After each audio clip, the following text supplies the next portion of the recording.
देख रहे हैं इन डार्क राजकुमार के साथ। इन डार्क में आज की कहानी हमारे साथ शेयर की है मोइन खान जी ने। तो सबसे पहले मोइन खान जी, आपका बहुत बहुत धन्यवाद अपनी कहानी हमारे साथ शेयर करने के लिए।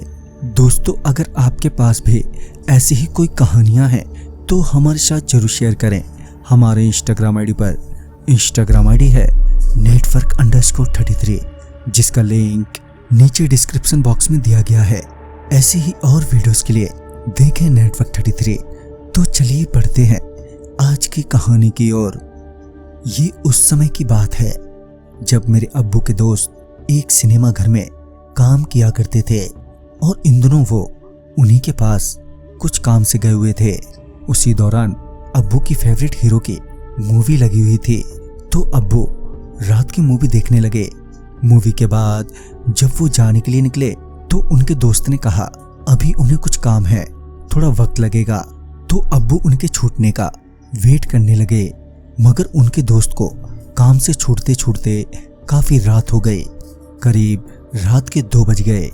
जब अब्बू और उनके दोस्त आधे रास्ते पहुंचे तो उन्हें रास्ते में एक संदूक नजर आया।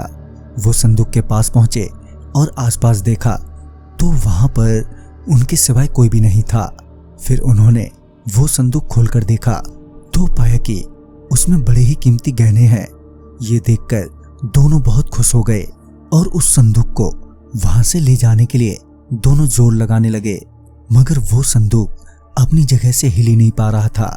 जब उन्हें लगा कि वो दोनों उस संदूक को वहां से अपने साथ नहीं ले जा पाएंगे तो उन्होंने उन गहनों को अपने हाथों में समेटना शुरू कर दिया, मगर गहने कुछ ज्यादा ही थे।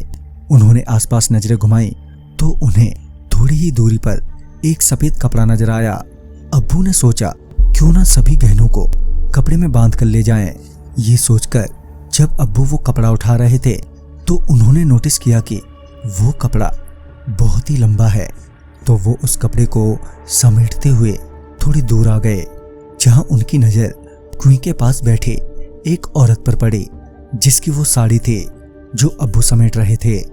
उन्हें जैसे ही पता चला कि वो साड़ी है तो उन्होंने वो वहीं छोड़ दिया, मगर उनके दोस्त ने साड़ी छोड़ने की जगह पर उन्होंने उस साड़ी को वहां से फाड़ दिया और साड़ी लेकर वो संदूक की तरफ भागे। मगर अब्बू उस औरत से अपने किए की माफी मांगने लगे। तभी उनकी दोस्त की चीख सुनाई दी। अब्बू अपने दोस्त की तरफ भागे और जब वो वहां पहुंचे तो उन्होंने देखा कि उनका वो दोस्त संदूक के अंदर छटपटा रहा है। संदूक के अंदर से बहुत सारे हाथ और मुंह उसे अंदर की ओर खींच रहे हैं। अब्बू वो दृश्य देखकर बहुत ही ज्यादा डर गए। देखते ही देखते चारों तरफ खून ही खून फैल गया।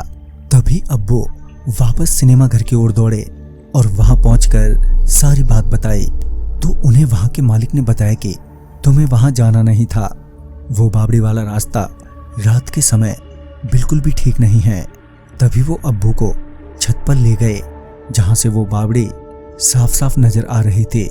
साथ ही वो औरत भी, जो उन्हें देखकर अपने पास बुलाने का इशारा कर रही थी।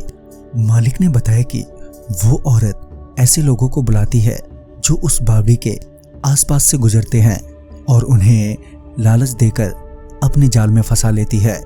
पर तुम आज यहीं पर रुक जाओ, अब कल ही जाना। अब्बू अपने दोस्त को लेकर बहुत ही ज्यादा दुखी थे। शायद उनकी लालच उनकी जान ले लेती, जैसा कि उनके दोस्त की ले ली।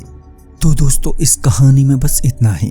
कहानी आपको पसंद आई हो तो लाइक शेयर करें और साथ ही हमें कमेंट बॉक्स में जरूर बताएं। तो मैं आपका दोस्त राजकुमार जल्द ही मिलूंगा आप ही की भेजी हुई एक नई कहानी के साथ। तब तक के लिए बाय एंड टेक केयर।